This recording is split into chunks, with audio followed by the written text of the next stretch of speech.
আসসালামু আলাইকুম, সবাইকে শুভেচ্ছা জানাচ্ছি। মাসুম মাহমুদ। প্রিয় দর্শক, দেখতে এবং শুনতে পাচ্ছেন আপনারা ক্লিয়ার? আমাকে একটু কমেন্ট করবেন। আর বাংলাদেশে এই মুহূর্তে সবচেয়ে আলোচিত খবর যদি কোনটা আপনারা প্রশ্ন করেন, বলতে হবে ছাত্রীদের মনে আগুন জ্বালিয়ে দিলেন তারেক রহমান। অর্থাৎ বাংলাদেশের ফ্যাসিস্ট গ্রুপের কিছু ছাত্রী সংগঠন ছিল, তাদেরকে কখনো জামাত বা কখনো বিএনপিতে পুশিং করে তারা চেয়েছিল এই শক্তির মধ্যে একটা ফাটল ধরাতে।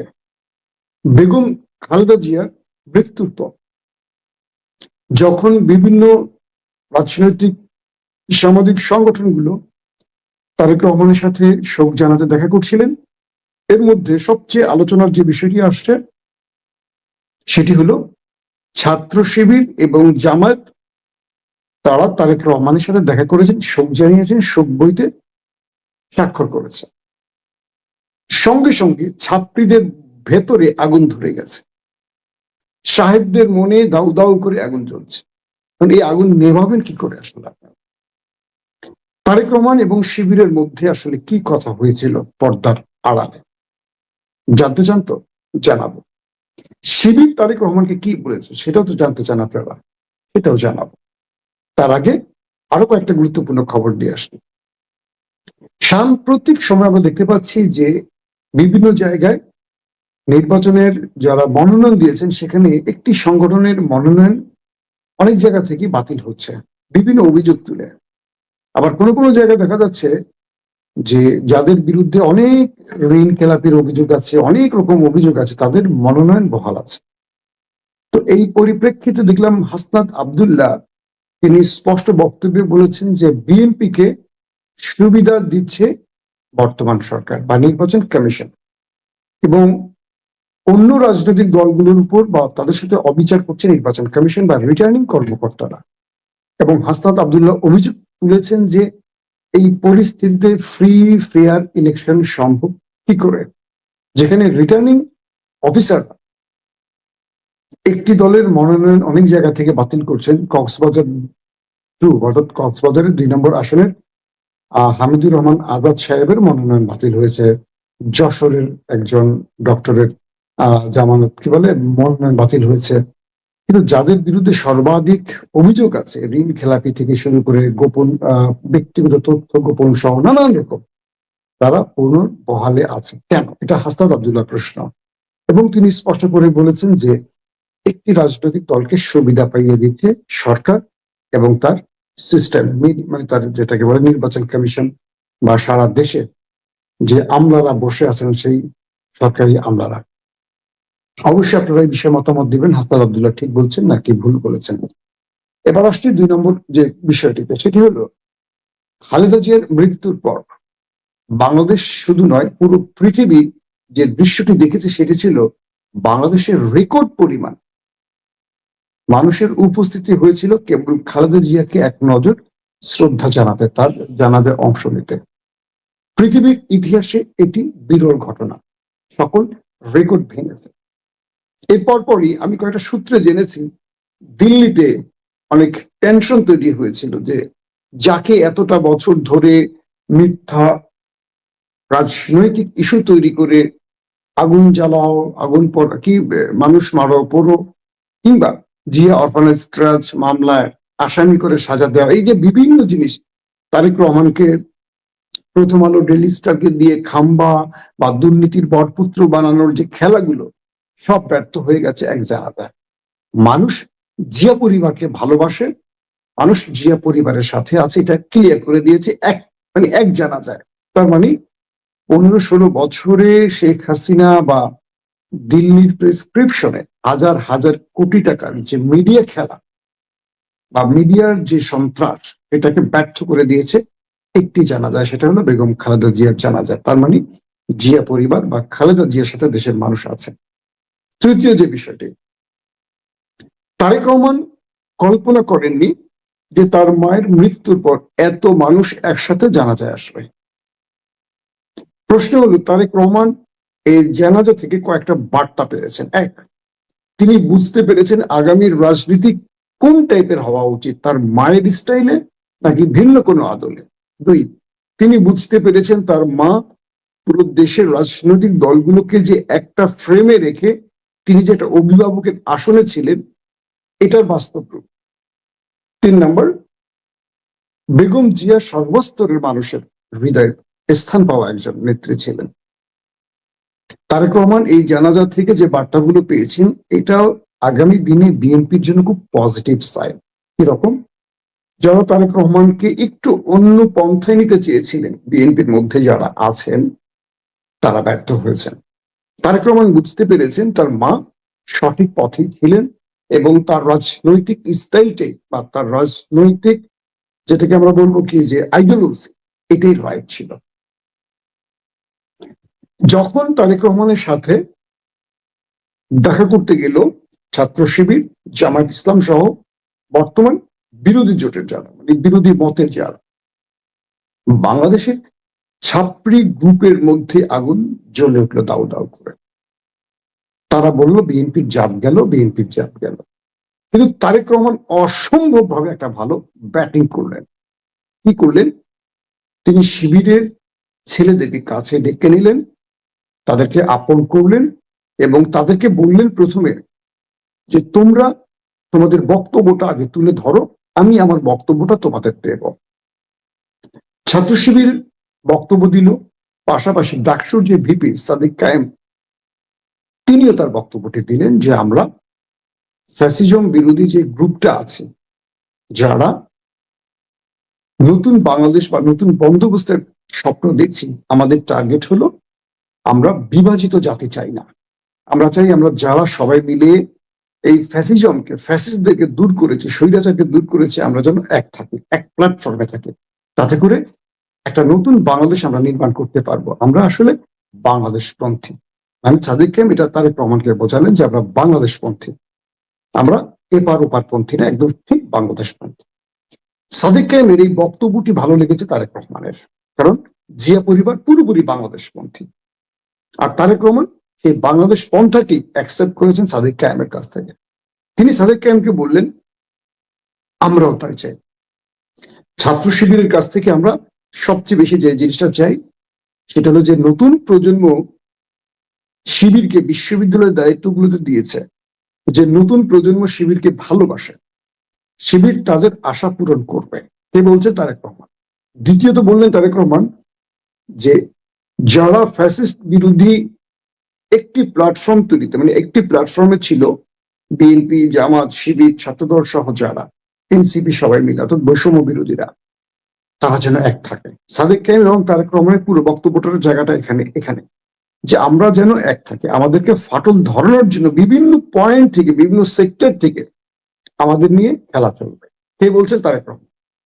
তাহলে আমাদেরকে এক থাকতে হবে এবং বাংলাদেশ প্রশ্নে আমরা এক থাকবো। তারেক রহমান বললেন যে আমাদের রাজনৈতিক মতভেদ থাকবে, আমরা একে অপরকে রাজনৈতিক বিরোধী বানাবো, আমরা একে অপরের আদর্শিক লড়াইটা চালাবো, আমরা আমাদের নিজেদের ন্যারেটিভ প্রতিষ্ঠা করব, কিন্তু বাংলাদেশ প্রশ্নে আমরা এক থাকবো।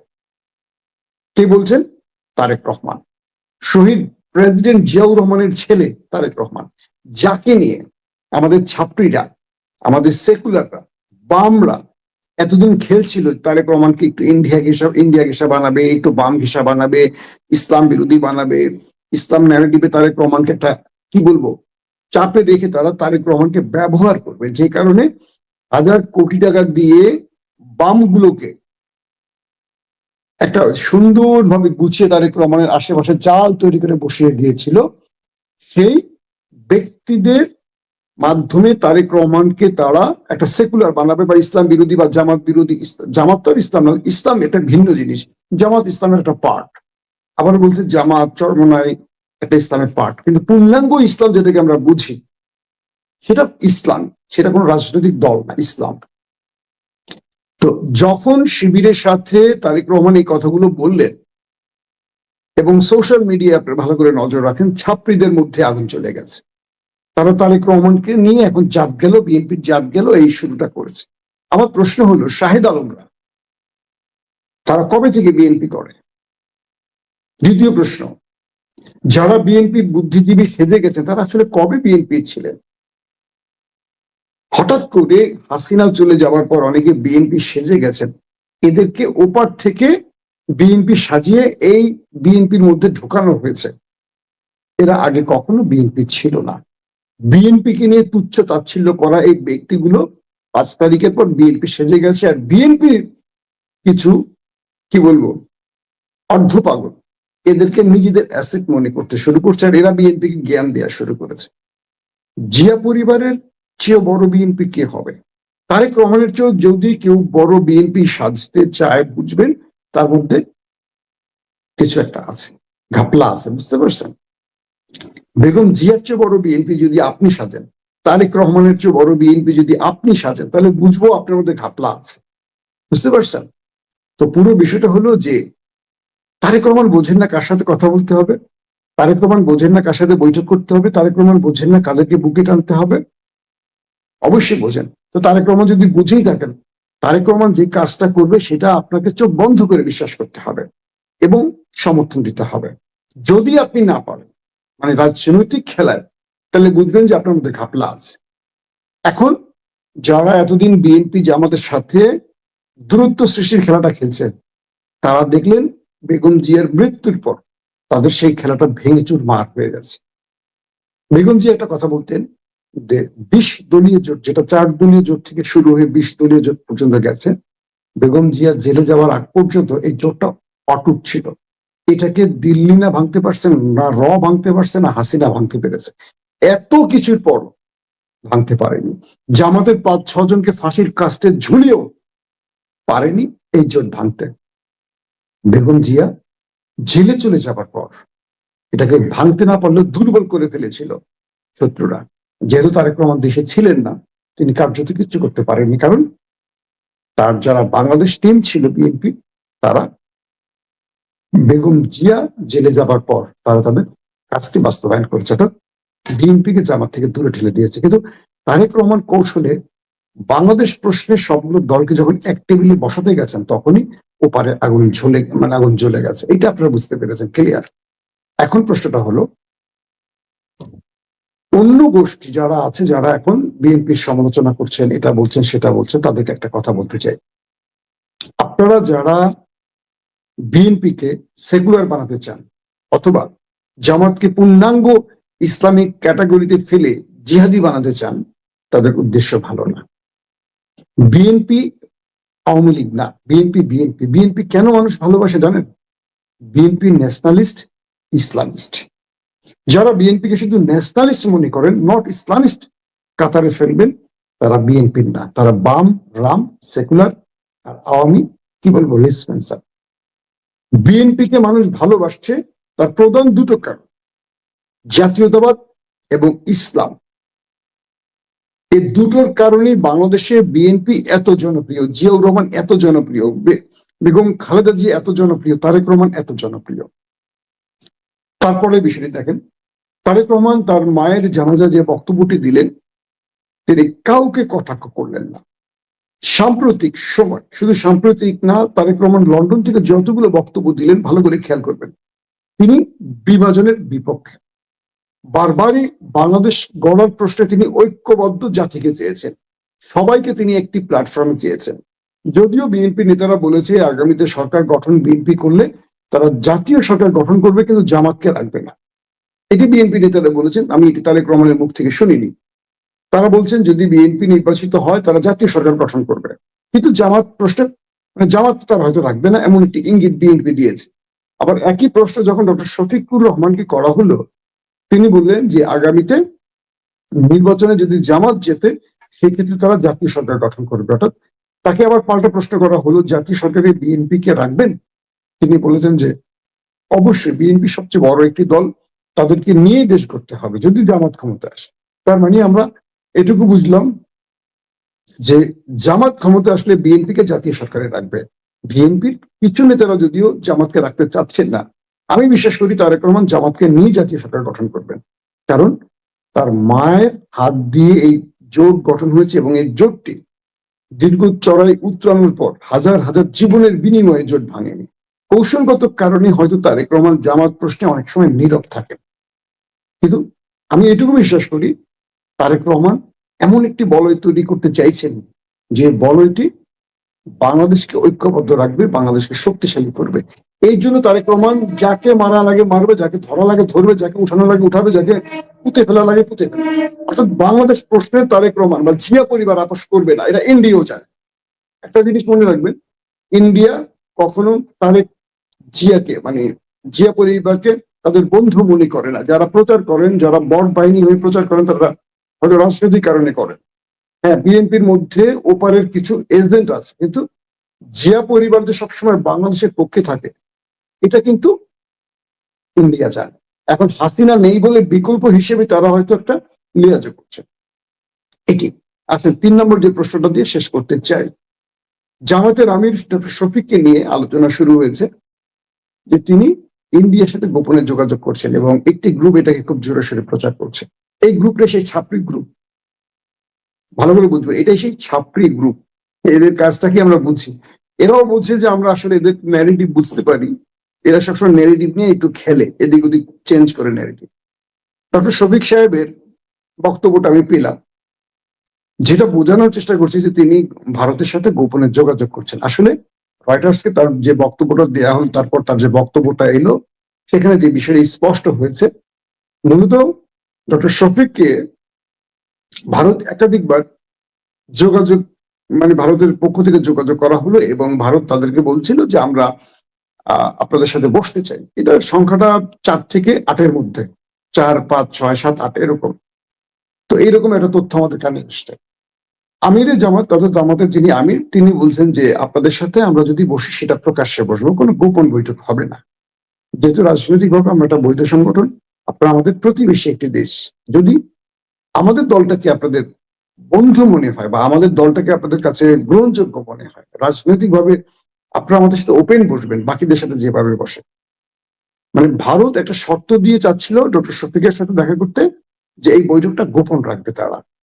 তার মানে ভারত গোপনে জামাতের থেকে কি চায়, একটা প্রশ্ন আসে। এক, অথবা ভারত গোপন রাখবে বলবে, কিন্তু ভারত একটা ছবি তুলবে, সেই ছবিটা ভারত মোক্ষম সময়ে পাবলিকলি ছেড়ে দিয়ে বলবে এই দেখো জামাত আমাদের সাথে গোপন যোগাযোগ রেখেছে, জানি জাতির কাছে জামাতকে ভিলেন বানা। এটা হয়তো তাদের উদ্দেশ্য। তো জামাত এটা বুঝে, জামাত তো অনেক পুরনো একটা রাজনৈতিক দল, দীর্ঘদিন হয়তো ক্ষমতা আসেনি। ডক্টর শফিক জামাতের সাথে কি বলেন ভারতের সাথে বসেননি একবার, যেহেতু এটা গোপন রাখতে চাচ্ছে ভারত।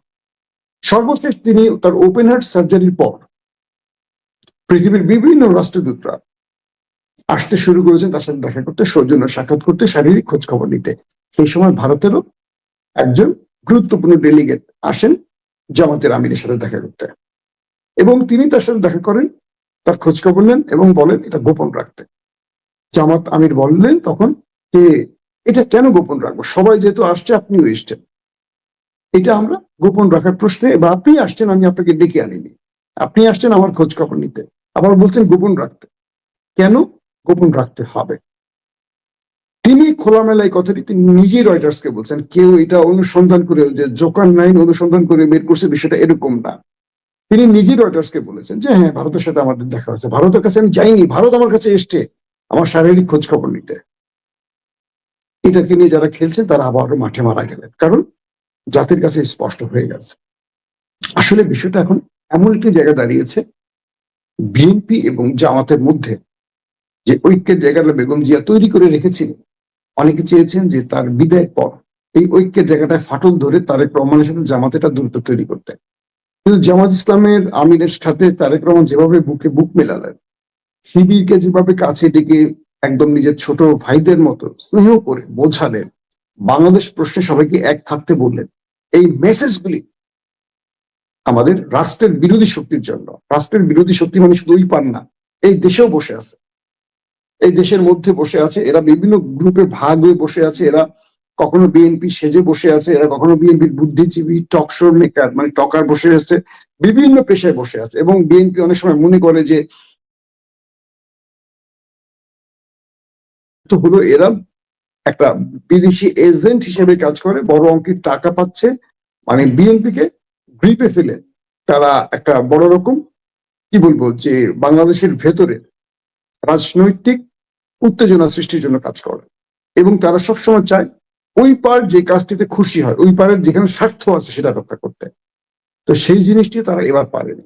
তারেক রহমান তার জাত চেনালেন এবং তিনি বাংলাদেশের যে নতুন ধারা, রাজনীতির যে ধারা সৃষ্টি করতে চাইছেন, এই বার্তাটি এবার স্পষ্ট করে দিয়েছেন।